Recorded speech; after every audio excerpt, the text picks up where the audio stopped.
L'échec de la Wii U résumé au maximum.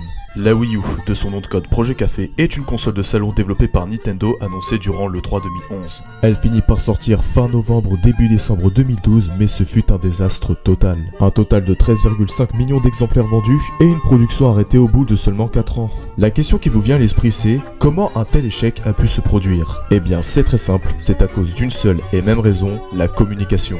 On peut déjà noter le nom pas très original de la console, Wii U, qui est bien évidemment trop similaire à son prédécesseur, la Wii. Cela peut paraître idiot, mais cela a causé énormément de problèmes car beaucoup de personnes pensaient que la Wii U était simplement un accessoire pour la Wii.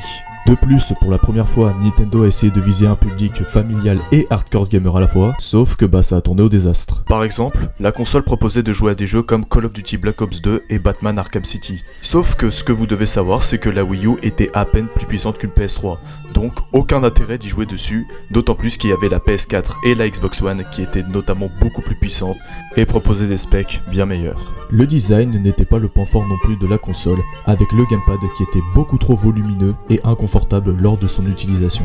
Bon, vous allez me dire, ok, ça démarre mal. Mais bon, il y a toujours les pubs pour se rattraper. Ouais non, Nintendo a également foiré là-dessus. Car Nintendo s'est simplement contenté de répéter le même pattern que la Wii, c'est-à-dire des familles qui sont en train de jouer dans le salon afin d'alimenter un peu plus l'esprit familial. Ce qui vient d'ailleurs contredire l'idée de Nintendo qui était également de toucher un public hardcore gamer. Nintendo a quand même essayé hormis cela de proposer des nouvelles fonctionnalités sur sa console, comme par exemple le gyroscope, où on peut interagir directement dans le jeu grâce au mouvement du gamepad, même si bon, il n'y avait pas tous les jeux qui l'utilisaient et puis bon, tout le monde s'en foutait un peu. Et il y avait les Amiibo, qui étaient des petites figurines interactives qui permettaient d'obtenir des récompenses ou des trucs spéciaux et puis bon ok, les figurines elles sont stylées mais tout le monde s'en tape aussi en fait. Le catalogue de jeux n'était pas au rendez-vous, très peu de bons jeux, c'était très décevant. Donc pour résumer l'échec de la Wii U, Nintendo a fait des erreurs de communication et des erreurs de stratégie.